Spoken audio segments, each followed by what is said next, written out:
Hey, this is Blasko from the Ozzy Osbourne Band, and you are listening to Doom Tomb. This year has been a literal shit show. One thing after another, but I'll tell you something that's remaining constant, that is a positive here, and that is the Swamp Krewe. It's time to get in the swamp. What are we talking about, man? We're talking about new releases, bonus items from the back catalog, supporter-only specials, and access to supporter-exclusive messages. This is all on Bandcamp for $3.99 a month. You are going to be able to get in the Swamp Krewe and get all of that. That is everything you got, or is it? Now, if you bump it up just a bit to $7.99 a month, you are going to get a limited and exclusive CD each and every month from The Swamp Records. Shipping is included in the monthly price, and it includes all of the Swamp Records digital albums, which are yours to keep and stream and download forever. So what are you waiting for? Here's the link that you need to know about. It's theswamprecords.com/doomtomb. It's time to get dirty. It's time to get murky. It's time to get in the Swamp Krewe now. Here we are again with another episode, Doom Podcast, and I have this man here today. You know, we tried to hook up a little bit ago. We finally got the connection sorted out, and, obviously I had a issue with the time change like I've had over other episodes. But if you have ever heard of, the list: Cryptic Slaughter, Drown, Suffer, Killing Spree, Danzig, Rob Zombie, the Death Riders, and have you heard of this guy? He's got a 4-letter name. His name is Ozzy. This is the bassist for that. This is Rob Blasko. How you doing, my friend? What's happening, man? Thanks for having me. Yeah, I went and looked at how long our Instagram conversation has been, and it's been quite a while. And then, trying to pull it together, I think early on, right? And you're how many hundreds of episodes deep now? So we're long overdue, I think. Yeah, man. And that's cool. Look, I know everybody has lives. One of the best things that I'm going to take away from this year, because most of it's been shit, is the fact that I have a lot of captive audiences. I have a lot of bands that are in the studio cranking out material, or they're just at home and they need something, some outlet to do something with media. So that's a bonus. So I'm happy about that. Everything else, like I said, is just horrible. So if I could just talk briefly about some of the new projects that you have. I saw that you were promoting for Spotify this Volume Forever podcast. Now, can you tell me a little bit about it? Yeah. So I think in 2015 is whenever I started my Spotify playlist called Volume Forever. And the idea, the very sole inspiration behind that is that I often come in contact with people that are like, man, there's just no new good music out there. I don't hear anything that and I was like, man, I got to disagree. I think that maybe people just don't know where to look, right? So I wanted to have an answer for that. Whenever someone was like, oh man, I don't hear anything good, I go here's a link to my playlist. And I did it every year. So every year I made a new playlist, and the idea is that it was a song from a band that put a record out in that given year, right? So 2015 was all bands that put out a record in 2015, and on and on. Sure. I always liked the Mixcloud shows, or Fuzz FM. So Mr. Weird Beard and Pat with Electric Beard of Doom, and Melissa with Stoner Witch Radio, and JP with Hour of the Riff, right? I always loved, and I always wanted to do one of those shows to where it's hour plus playing music and kind of talking like a DJ show. And man, I just didn't have the technical ability to pull that off, right? And then for a minute I was doing it on Gimme Radio, they picked it up, but it was, once again, it was a technical thing where it was just kind of a pain in the ass, where I had to do the spreadsheet and I was just like, this is too much, and then this year, Anchor, which is the platform that Spotify owns for podcasting. Yes. In Anchor, you can pull in songs from your Spotify playlist. And I was like, this is the moment I've been waiting for. I can very easily make a podcast now with music. And so it was awesome. So basically what it is now, it's my playlist, but as a podcast. So I'm bringing my playlist to life as a podcast. And so I'm going to transfer that over. And then now what it is Volume Forever, the playlist, is not going to be yearly. It's just going to be compiled. And then fans will graduate from the playlist into the podcast. So that's the idea. But this is probably one of the most fun things that I've, created and done this year. And I'm only, I just kind of, like I said, I just started it. So today I released the 7th episode of the year, which is my top 10 albums of 2020. Yeah, I saw that, and it takes me back to when I was a kid or like a teenager, when I'm like, oh, you didn't hear this band yet? Oh, you got to check it out. And it's exactly where it feels like I'm at. Like I've got a radio show to do later today, and I'm thinking of what I'm going to curate, and one of them I saw on your list was Isles of Mars. And I haven't heard them yet. So that's something I got to check out. And I saw that you put on a few people from the Coffin and Bolt Records label, some of the people that they have, whether it's Messiah Vor or King Chiefs, Stone Deaf. There's some, Mazoa. Oh my gosh. Incredible band. Did an interview with them a while ago, and one guy in the band doesn't talk, doesn't speak. Okay. Very interesting. And he can laugh, but he never says a word. You could barely see him. Great dude to talk to. So with all of this going on, we're in this place where the digital and the streaming services are so much taking over actual purchases. When did you feel that you saw the writing on the wall for that? A transition from physical into digital, you mean? Mm-hmm. Yes. Well, I mean, obviously it started with iTunes, that, and granted that was a digital purchase, right? So it was a logical transition, but it became a matter of practicality, where you didn't have to carry this book of CDs around with you, so it was logical that things were going to get a little bit more practical in that way. Yeah, my buddy. Yeah. A little more practical in that way, that it's just convenient that everything is on my phone. It's Star Trek, right? These are our tricorders, and it's just everything is on there, and it just seems logical. People like to have convenience.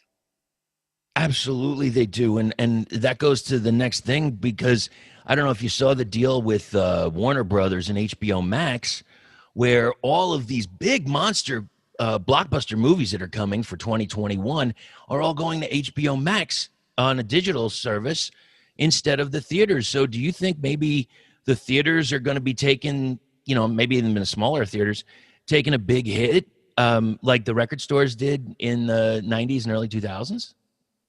They're already taking a hit, obviously. There's something about experiences. And even though convenience can take over, and there's some practicality to that, there is still something to be said about the experience. Hence why vinyl is so huge right now, because even though it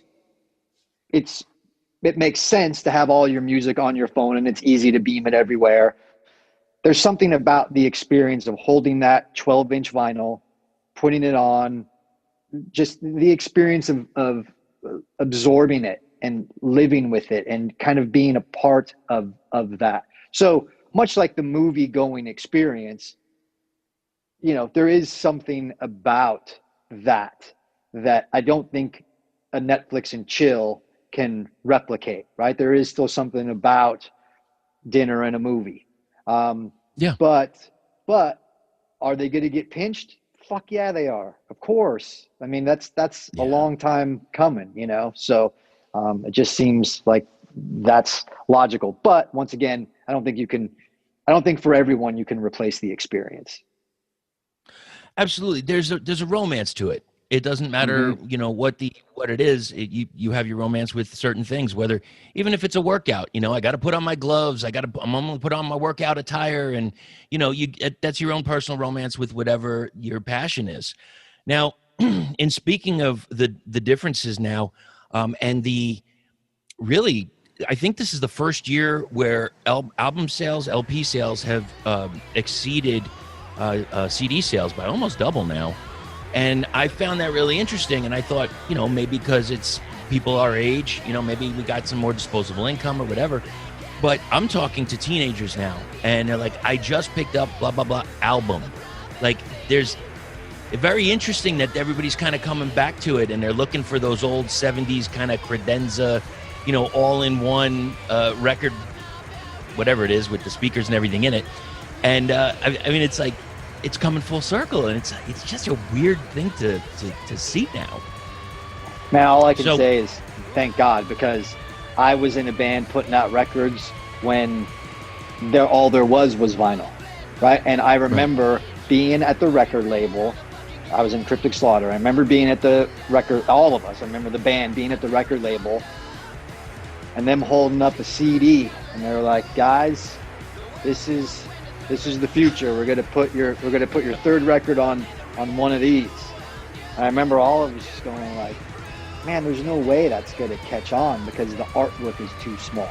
Like, that was our that was our frame of mind, is that there was no way CDs were gonna work because the pageantry of the 12-inch vinyl that reduced it to this piece of plastic, and it was, you know, just it was lame in comparison, but you know, boy were we wrong. But I mean, the point of it is that I've been around long enough to actually have witnessed and been a part of the transition from vinyl into CD, and so yeah. Look, I'm sure, you know, and I know people collect cassettes, and God bless them for it. It's not for me personally, but you know, it's a big deal right now. As long as nobody brings back 8-track, that is the worst, absolutely worst. Oh. Terrible. So do you think because there's such a movement for albums, that bands might have more releases now because they don't have to fill the amount of time on a CD, like a 60-minute CD or whatever, I think it goes to 78 minutes. Now we're on an LP, you're about, 40 plus minutes, and then you have, if not, you got to do a double album. I don't know that, I mean, that may be part of it, but overall, it seems to me that albums started to get shorter just because attention spans were getting smaller. Right. You know, it's cool that a band can fill up 72 minutes on a CD, but really, I mean, who wants to listen to that? Like, give me an album with 8 amazing songs on it, way over just like, I don't need the fluff, man, you know? So I just kind of feel like it was a natural progression as everything sort of is starting to become more of a singles market. It makes sense then the transition into shorter, more dense and precise albums make more sense, because it's like people, whenever everything is on your phone, you're competing against not just other music, you're competing against everything that's on someone's phone. So YouTube, video games, emails, WhatsApp, whatever, right? And there's only so much time someone's going to spend with music, and a lot of times, you know, that's becoming more playlist culture, to where it's like you're putting your favorite songs on a playlist and you put that on in the background and whatnot. So yeah, man, like I think long records were always kind of a bummer to me, and certainly the end of that is totally fine. Oh yeah, I appreciate that, because I just keep going back and I think of some of the artists in the 70s that they would release an album basically every year and a half or so, whether it was AC/DC, Aerosmith, even Billy Joel, or anybody, and that was kind of it. It just seemed foreign. You'd wait a couple of years because people wanted to fill it up, or I don't really know. I'm not the musician, but I'm just guessing they just needed more material. Every once in a while you'd see somebody like Mellencamp come through and he's like, no, it's 42 minutes, it's what I got, this is it, and he puts it out, and that was a blessing to see. But it changes. So excuse me. So with all that said, thank you for that, by the way. What do you look for when you are you're a vinyl collector now, or no? I wouldn't say a collector. I had all my vinyl from whenever I was a kid. I eBayed all that years and years ago. Right. But now I've got like a lot of labels and bands sending me stuff. So I'm sort of inadvertently collecting vinyl, but I'm not a collector. Gotcha. I gotcha. I've just started not too long ago, and just picking up a nice 180 gram weight, transparent, multicolor.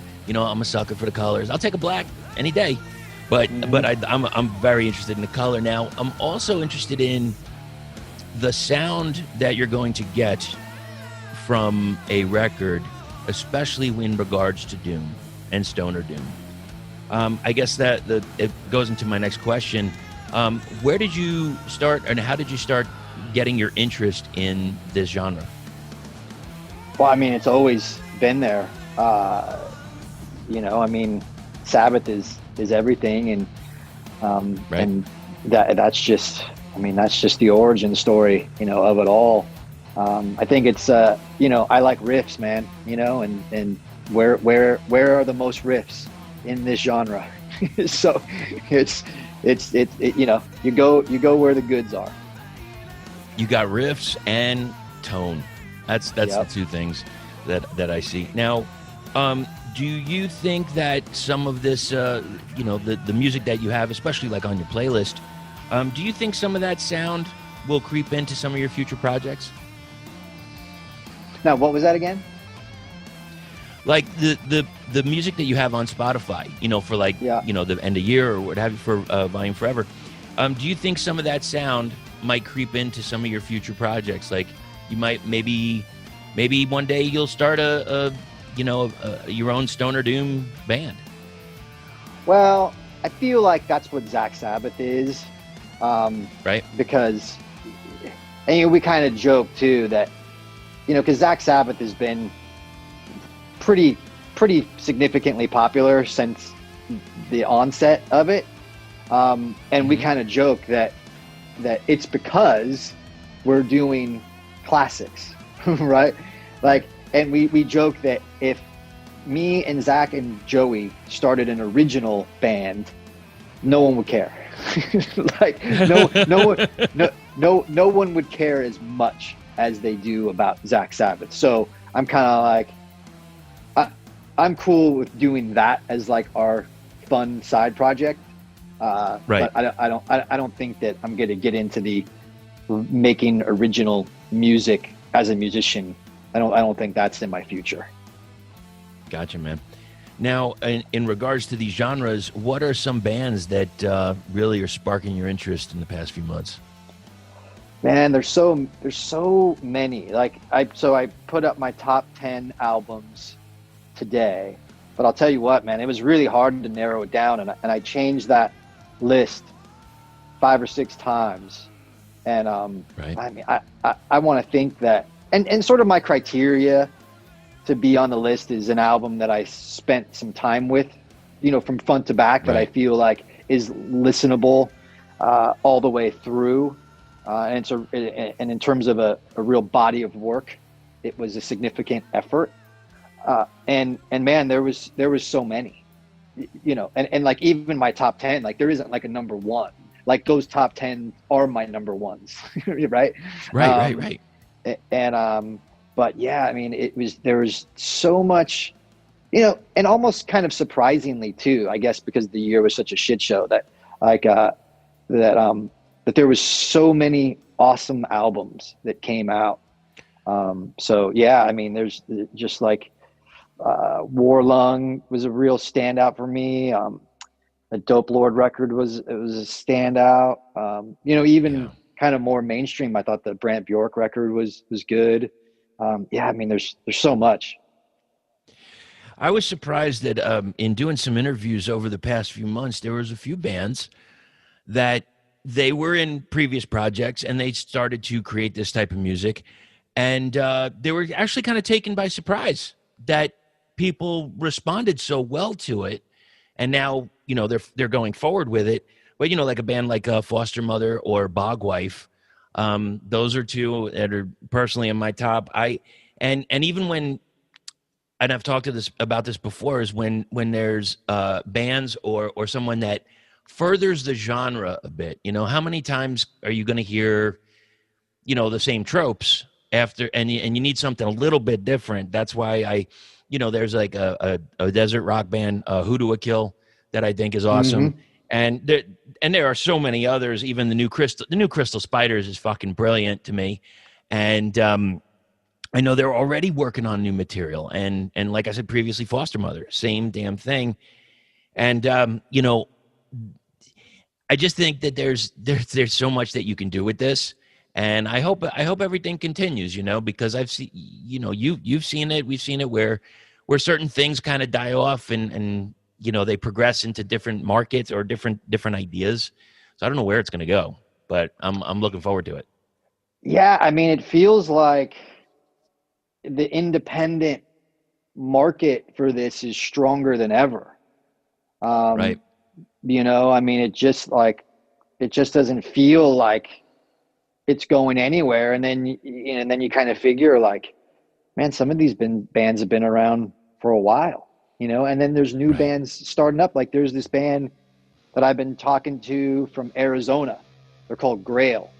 And, dude, they're like 16 years old, like in high school, and it's fascinating to me that here they are. They're three dudes that are in high school that years ago they asked their mom for a guitar and an amp for Christmas, not a turntable, not a laptop, right? Like what these days makes a 16-year-old grow his hair long, get a Les Paul and a Marshall, and jam riffs in the garage with his friends. Like that's fascinating to me. Whenever most kids their age want to just be, SoundCloud rappers. They're incredible outliers. They really are. I've seen them from their first show, and it's funny. Like you're watching them, and then like, wait a minute, are you playing the entire Holy Mountain from Sleep? Yes, you are. No. Okay. Are you doing a Weed Eater medley? Yes, you are. And you just don't see that. You don't hear that enough. And I go back to my days where I had my group of friends in high school, and everybody wore the black T-shirts, the concert shirts and all that, and we'd talk about the shows we went to. I don't know what kids are talking about now about that. I don't know what's available. I know a lot of kids, when I ask, it's like country and hip-hop. I'm like, okay, if that's what you like, maybe it'll come around. But yeah, I've talked to them several times about it, and they're like, yeah, we're, there's not just not many people in the school that listen to it. No. And, so that's fascinating to me. And also exciting that you're like, yeah, man, like kids still want to rock, they still want loud amps in the face and cranking riffs and singing about weed and the devil. Like, that's fucking awesome. Yeah, I don't think that's ever gonna die. Now, if you were to pick something maybe not even in metal or whatever, what's another band or bands that are on your radar that is maybe not in this scene? Oof. I don't know that there is any, because I really just I'm so immersed in this. I mean, there's probably been some things that have come out, but nothing comes to mind. that I'm really all that terribly interested in. Right. I like in something that's a little bit less heavy, I would say. There's two bands that kind of stuck out. One just had a release. The first is Dirty Honey, because I think it's got which they did an incredible cover of Last Child from Aerosmith. And then the other band used to be called Black Coffee and is now South of Eden. Just have a new release, I believe, or if it might be coming out. And just great material, man. It's just straight up rock, though. You know, it's not like, you know, it's not the stoner doom thing. It's not too heavy. It's that corner where that 70s kind of just straight up rock. That used to be played on every station, and now it's like it's regulated to the station all the way over there. The classics. Yeah.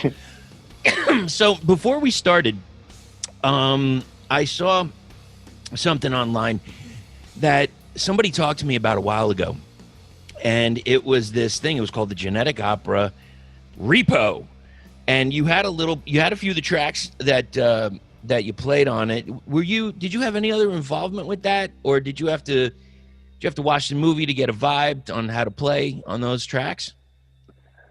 It was so long ago. I had some friends working on the movie, and they brought me in. I don't even remember why, to be honest. But I think it was just because I was in proximity of that it was happening. You know, like, hey, do you want to come down to the studio and play some bass? Sure. You know, and like that. Right. A lot of times that's how those things happen. Yeah, hey, what's up, big dogs? This is Mucho Drums here to tell you a little bit about my new company, Mucho Printing. Now, I played in multiple bands for several years, and I know how important it is to leave your mark after any show. Even before hitting that first note, you want the crowd to know who you are and remember who's responsible for the sore necks the next morning. Presentation is an important factor in any band's mission to the top, and that's where we come in. Fully printed backdrops, removable bass drum covers, mesh cab covers, flags. These are just a few products that we can offer to you. We're based out of Los Angeles, California, and can ship anywhere in the United States. More importantly, our goal is to help promote bands off the stage as well. With every order, we'll post pictures of the prints, along with info about the band and any other advertisements you'd like us to include. Please check us out on Instagram and Facebook by searching Mucho Printing. Send us a message for any details. Hope all of you are staying safe, strong, and powerful out there. And remember, you win some, you lose some, but nothing beats getting some. Cheers, my friends. Well, hey there, Tommy. What's with the long face? I don't know why I feel the way I do. I'm just not happy, Doc. Like, I don't feel right. Oh, I think you have anxiety, Tommy.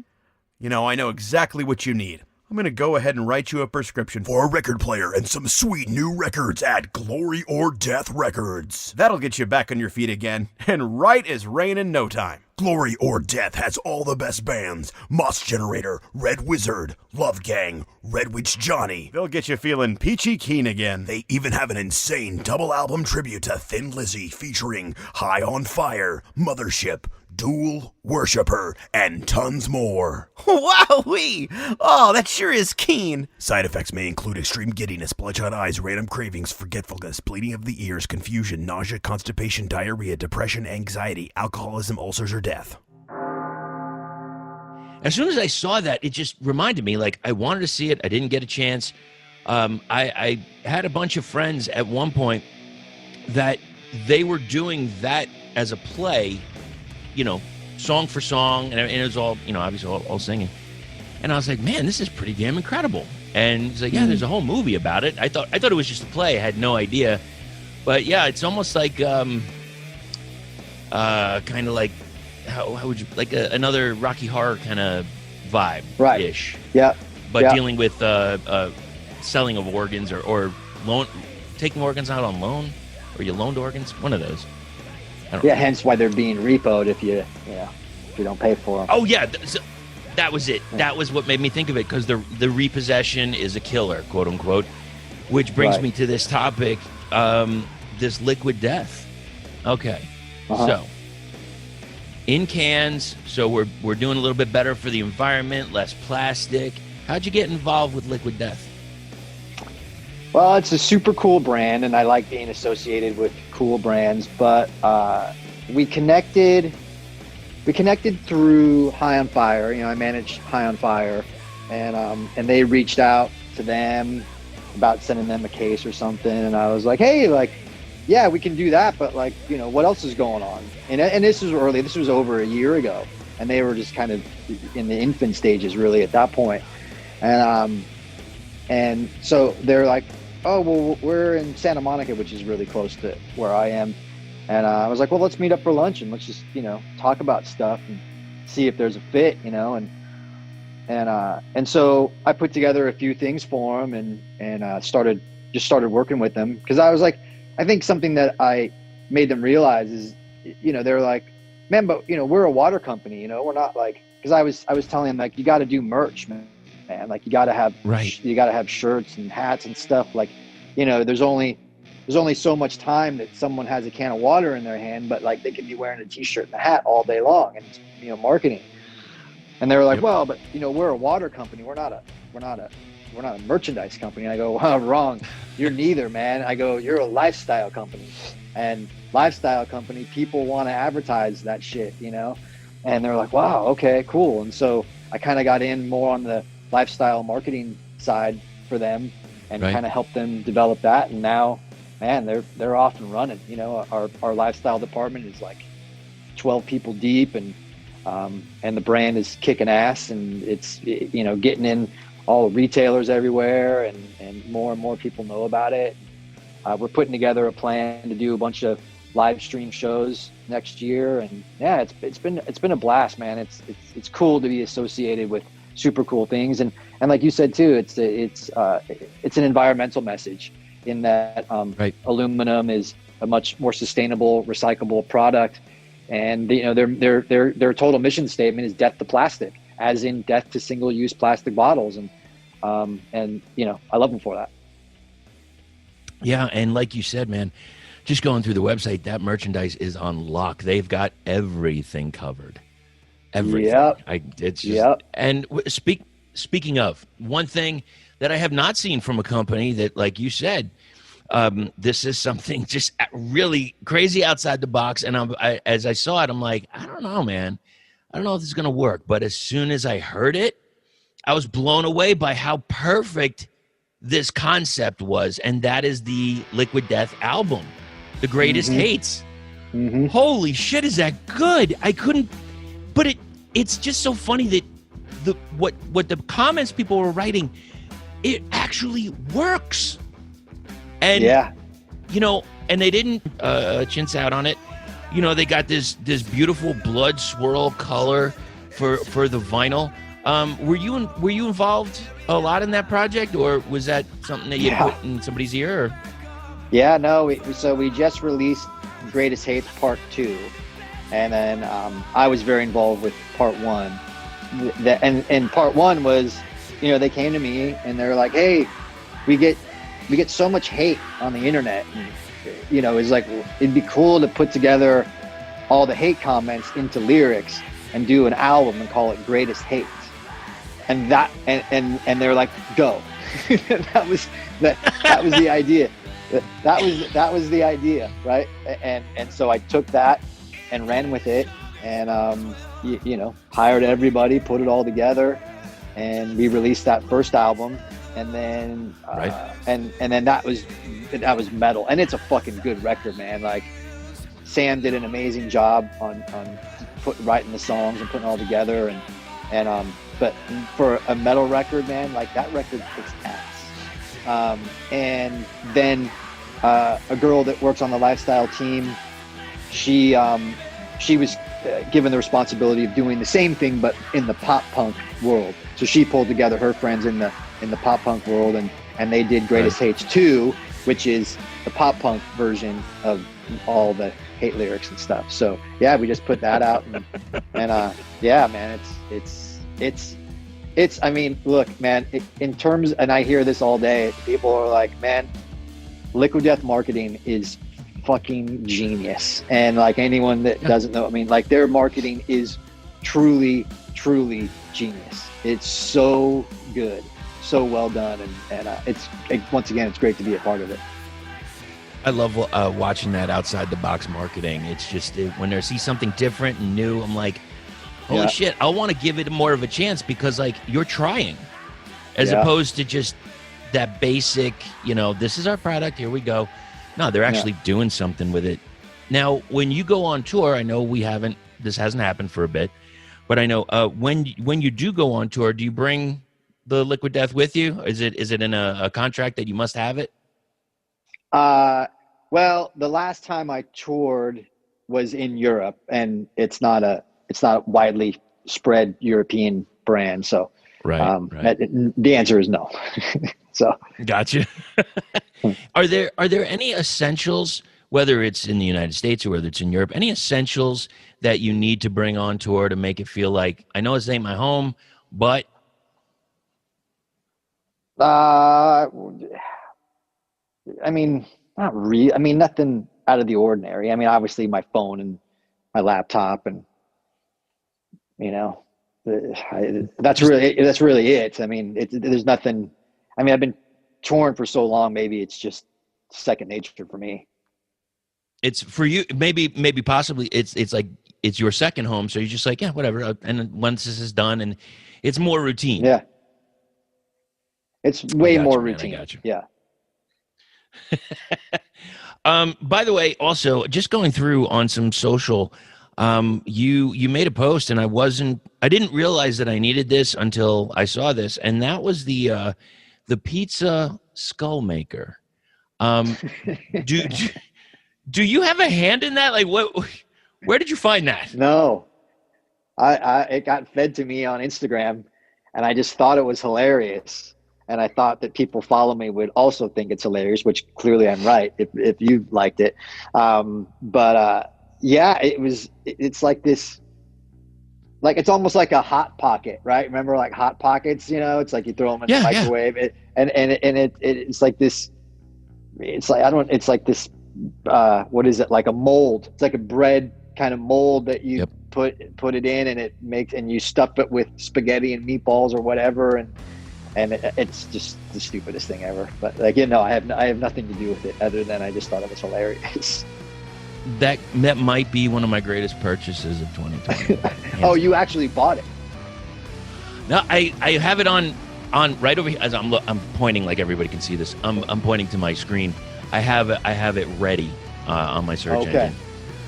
And I was like, yeah, all right. I was kind of putting it off, but I'm like, look, the holidays are coming. Let me treat myself a little bit. Can I please? I'm curious how it works. We're gonna have to do a follow-up after you made some skull pizzas, and absolutely, see how that worked out. We just got an air fryer, a Ninja Foodie, and I'm like, where has that been all my life? Fucking amazing. Okay. Cooking stuff in just a bit. So, as we're talking, again, I know this is audio only, so people can't see it, but I have seen a little person or a little animal come crawling across one of your cats. Which cat is that? So he loves being on Zoom calls. His name's Jackie Daytona. He is. We got him this year. Yeah, we got him a few months ago, like in the summer. And, oh my God! So you watch that? What we do in the shadows? Yeah. Yeah. So if that's what you're referring to. Yeah. So yeah, his name is from. Yeah. So Jackie Daytona is one of Matt Berry's characters in season 2. Whenever he had to escape because Mark Hamill's character was chasing him down for rent money whenever he lived in San Diego, and so he escaped to Pennsylvania because it sounds like Transylvania. And anyway, if you haven't seen What We Do in the Shadows, you're doing yourself a great disservice. So you might as well go binge watch both episodes or both seasons now. Anyway, so Jack, and it's like our favorite show, and so whenever we got Jackie, that was the obvious name. Like his name is Jackie Daytona. That's just what it's going to be. Hysterical, man. Yeah, but we rescued him from a rescue called helpingpersiancats.org, and he's all black, exotic short hair, and those don't come up in rescues very often, but Right. I always wanted one, and he came up, and we adopted him, and he's 2 years old now. His birthday's on Halloween. He just turned 2, and he's the best. Like, and you know, because a lot of times when you rescue these guys, like, you're kind of really not sure, you know, what you're going to get. But yeah, he's awesome. He's a party animal. And just to piggyback on what you said earlier, if you have not seen that show yet, it's like Sunny in Philadelphia, or It's Always Sunny in Philadelphia, but with vampires. You know, it's kind of dry, and it's. And I was just excited to see Barry again. I saw him in the IT Crowd, and there was another program, I forgot the name of it. Toast of London, I think he was in. I just like his acting. I like what he does because he can keep it that almost that British humor, that dry style. Yeah, no, What We Do in the Shadows is hands down the best show ever created. So yeah, you better watch it. And going back to cats for just a second, can you tell me a little bit about this Black Cat Social Club we have going on? Sure. Of which Jackie is the mascot. No, so the idea pre-COVID, like, I'm a big cat cafe fan, and I've been to cat cafes all over the world. I have friends that run and operate cat cafes all over the U.S. and I was like, I want to start one. You know, I want to, and you know, black cats are the most overlooked in shelters, and you know, often neglected, and just because there's some weird stigma about them that they're bad luck or some bullshit. Right. But so I was like, so the idea is that I was going to open a cat cafe, and it was the Black Cat Social Club, and we were and all of the cats that were there adoptable would be black cats, because we wanted to empty the shelters of these guys that, you know, don't get adopted very often, and at the very best, if they live in the shelter or in the rescue for, you know, their whole life and never get adopted, at least it's better than, you know, getting killed or ending up in a terrible home, or, you know, God knows what. So that was the idea, and then what we were going to do is we were going to do something really fun with it, to where it was kind of going to be like, you know, because they're black cats, so it was the whole place was going to be sort of very haunted house, sort of witchy themed, and we were going to have like movie nights and tarot readers, and like we were going to do like all really cool thematically sort of, you know, dark kind of humor stuff, right? And but right. COVID, you know, and it's and thank God we didn't get into a lease and all that stuff, because everyone I know now that is doing that is having to crowdfund, you know, everything. And, you know, fortunately, most of them have been able to stay in business, but man, it's a struggle that I could not afford to have right now in my life. So maybe we'll revisit it when things go back to normal, but that whole thing kind of scares you out of thinking about things like that. Yeah, it does. It's for regular businesses, for bands alike, you know, because you don't know, you can't. Well, you know, some people are having shows, a lot of people aren't. I know they pop up every once in a while.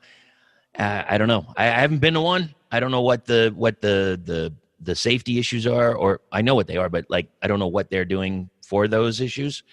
So, you know, I'm hanging out right here right now for now.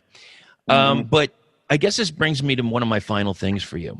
One of the things that I really enjoyed that you did was the Managemental podcast. I got so much out of it. Now, I also have other work that I go to seminars for of things that don't mean it's not of me, but I just separate it and put me into it, and it makes it a worthwhile thing. I know that was a weird workaround to get to that, but the Managemental podcast, we're talking about bands and band branding and band management and how to keep basically on purpose.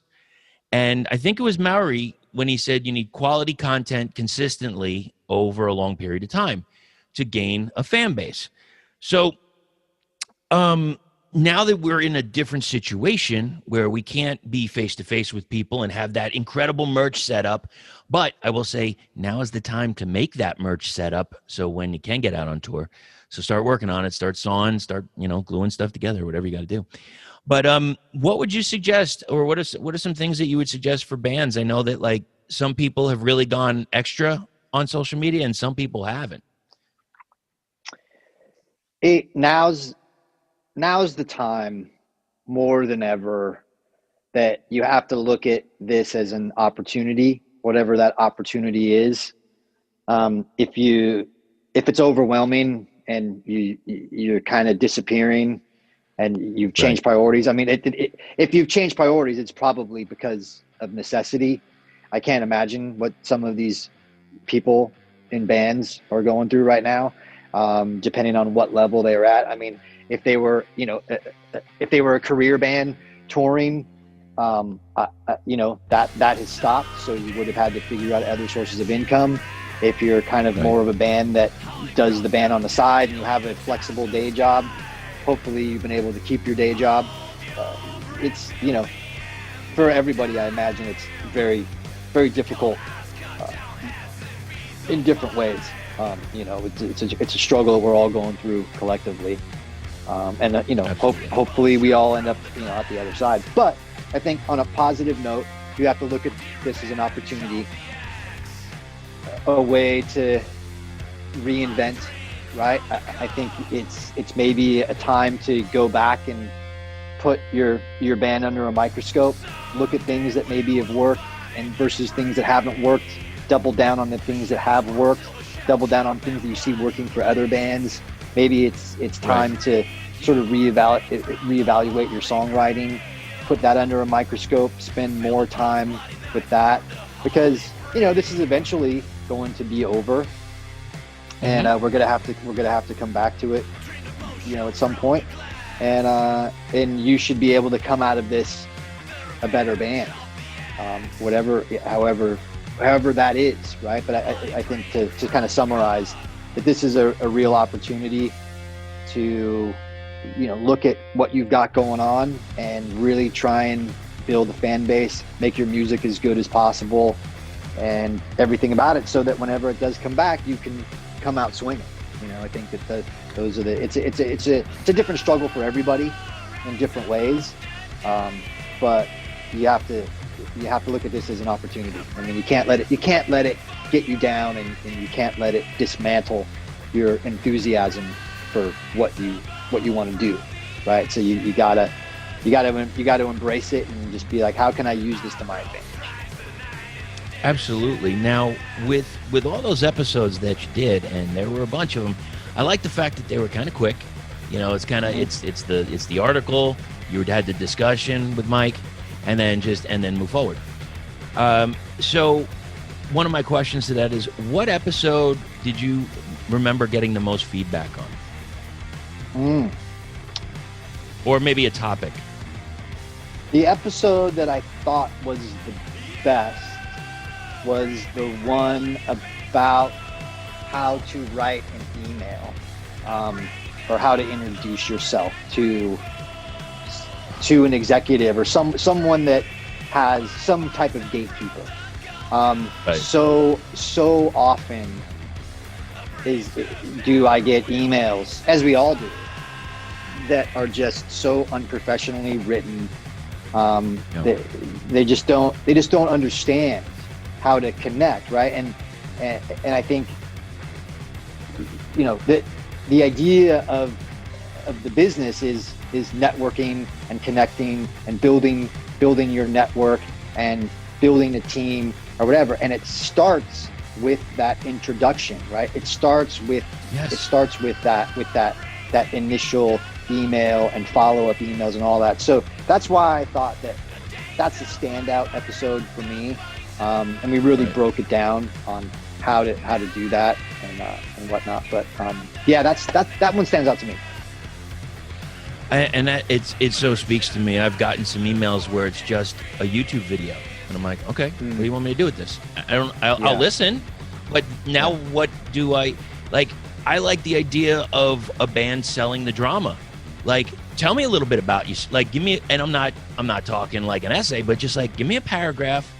How'd you get together? What are your influence? Just some basics so I'm also now becoming more interested in, like, I have to check out that video. It just brings it to light for me. Now, two final questions here. What mistakes do you see current bands making? And who do you see doing things right? Well, I don't know. I'm not saying that it's a mistake. I'm just saying that we're living in unprecedented times. So TBD on anything, but right. I don't know that putting out a record in 2020 was a good idea. I feel like the majority of records that came out kind of evaporated shortly thereafter because there's nothing to attach it to propel the momentum, like a tour, right? Like you're on tour and you're playing the record, you've got the opportunity for all of these assets that you can then continue to post about and talk about and whatever. So part of me, like, my opinion is that releasing an album in 2020 potentially was a mistake. So, and then on the flip side, people that adopted the live streaming shows that got in early are doing it well, are figuring it out as they go along. I feel like the reason why I embrace that idea, and granted, it's not for everybody, but the reason why I embrace that idea is that it was a way to be smart and innovate at a time to where we didn't know what was going to happen next. But what I pulled away from the live streaming thing is that this can now propel into the future. Whenever we now know that people are cool with supporting bands in a way that they haven't ever before. And we know that we can have access to those fans, and we know that they'll support the bands when necessary, and we know that they enjoy the live stream environment. So why I think that the live stream thing was great is that moving forward, whenever we can tour again, we can still utilize the live stream show. But maybe bands live stream the first show from a tour to advertise the tour, also to supplement the initial cost of tour startup, right? Like I think we're going to pull out a lot of important aspects of the live stream that fans are going to embrace well into the foreseeable future. And that was one of the positives that I kind of took away from this year. Now, do you think with technology moving forward as it does, do you think there'll ever be a time where we will have a virtual reality concert where you put on the whatever the virtual reality things are, the Oculus or whatever, and you feel like you're right at the concert and you can look around and you can see other people like you're at a show, like you're standing at a show? You think that might be something in the future? It's totally going to happen, except for I believe it's going to happen last for rock music. Like someone like Taylor Swift is going to do it first, because it's going to probably be expensive to do it right. Your fan base has to be sophisticated enough to have the Oculus in the first place. So I think that it's going to start off in a pop level, right? To kind of do that, and then as things simplify, and there was a time whenever we didn't have cell phones, right? So now everybody has a cell phone. So we're at a time now whenever most people don't have an Oculus, but there potentially might be a time to where we all have one for whatever reason. So it's possible. It's definitely going to happen. I just think that it will happen in pop first. Yeah, I thought we had something going on with those Google glasses or whatever, but I don't see it anywhere. I don't know. It didn't. Real quiet. I don't know what happened to them. Well, listen, Mr. Blasko, I really appreciate you taking the time to spend with me. It means a lot. I think it's going to mean a whole lot that you mentioned the guys in Grail. because that is the future. Agreed, 100%. Yeah. And we need people like that. And as I talk to you about that, and I'm staring at you right now, I get the chills thinking about what can become for kids like this, because much like yourself from Cryptic Slaughter, starting at a young age and now being where you are, I see those kids being where you are down the line, hopefully. I agree, because when I was talking to them, I was like, so how old are you guys? And they're like 16, 17. And I was like, are you in high school? And they're like, yeah. I go, do you live at your parents' house? And they're like, yeah. I go, shit, man, that was me and Cryptic Slaughter. We all lived at our parents' house, and we were in high school, and we were making music in the garage, and you know what I mean? They felt like, you know, it took me way back. And once again, it was refreshing to hear, like, fuck, man, like, that's so cool that you guys want to do that, you know? Yeah. And it made me enthusiastic about the future, that there's dudes like that, you know, are like me, that just want to play music no matter what. Right. Yeah. So is there anything, upcoming projects that you'd like to promote? Well, right now, the emphasis is on volumeforever.com. So my podcast is putting, you know, some effort in that. You know, there's going to be some other stuff happening next year that I can't quite talk about yet, but you know, it should be exciting, you know, kind of expanding more into that realm.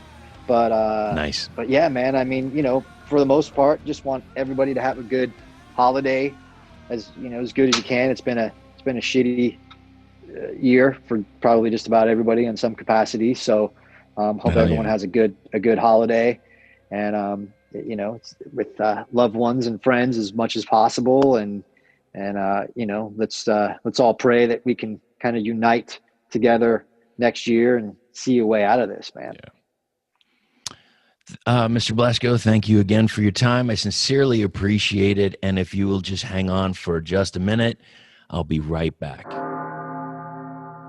Thank you so much to Rob Blasko for giving us his time. We did this back and forth on social media. We finally got it figured out. Now, Volume Forever on Spotify. Go check it out. Check out his picks. You won't be disappointed. Link will be in the show notes. And speaking of thank yous, Ian from No Masters Audio, you're my brother from another mother. You're my right-hand man. I appreciate you so much for everything that you've done for me in 2020 with helping me get these episodes out. doomtombpodcast.com has all the new and archived episodes. Across social media, it's Doomtomb Podcast. It's doomtombpodcast@gmail.com. Do you want to do an interview? You want a review? You have a submission? Hit us up. Also, craniumradio.com, 6 to 9 p.m. Eastern Standard Time each and every Sunday. It's all the music that you need to hear. So check it out. And, you know, if you get the chance, check out some of the other DJs. They got great shows on. Also, the sponsors, we can't forget about them. We've got theswamprecords.com. It's time, man. Get in the swamp. You know this already. Why are we even discussing this anymore? We have to move forward. Mucho Printing for all your band branding, and if you even have a family thing that you want done, he could do that for you as well. And finally, Glory or Death Records. You know, this might be out to Buddy and Buddy exclusively, but I know that we have to believe that we are magic and nothing can stand in our way.